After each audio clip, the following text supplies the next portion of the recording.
आमची मुलगी होते, मित्राची मुलगी होते, त्यांना संदीप हॉटेलच्या जवळ ते कुत्रा पाठीमागून येऊन चावला.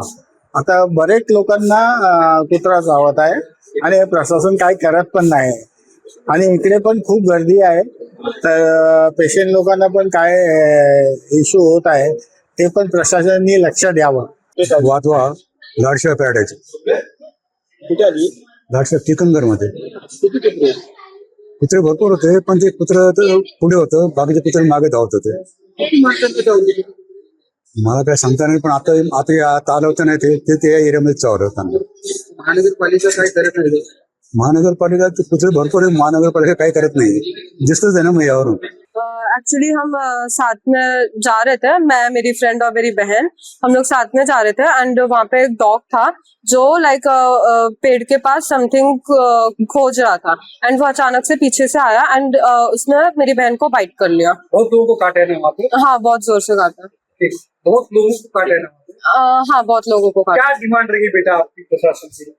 कि वो डॉग को जल्द से जल्द पकड़े. आज या ठिकाणी रुक्मिणीबाई हॉस्पिटलमध्ये सकाळी जवळजवळ 2 वाजेपासून दुपारी 2 वाजेपासून एक डॉग बाईट्सचे केसेस जास्त रिपोर्टेड होत आहे.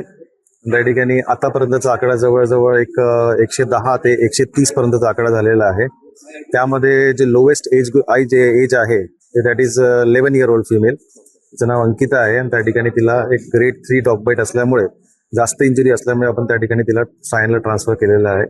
इतर पेशंट्सचा आपण त्या ठिकाणी इकडे इलाज करून त्यांना घरी पाठवलेलं आहे.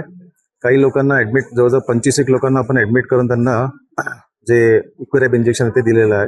इतर लोकांना एअरवे इंजेक्शन दिलेलं आहे. त्या ठिकाणी काही लोकांना अपॉइंटमेंट आपण उद्या दिलेली आहे येण्यासाठी. तर अशी सध्या परिस्थिती आहे. महाराष्ट्रातील सर्व बातम्यांचे विश्वासार्ह व्यासपीठ. सकाळच्या सर्व सोशल मीडिया प्लॅटफॉर्मला लाईक, फॉलो आणि सबस्क्राईब करा. तसंच सर्व नोटिफिकेशनसाठी बेल आयकॉन प्रेस करायला विसरू नका.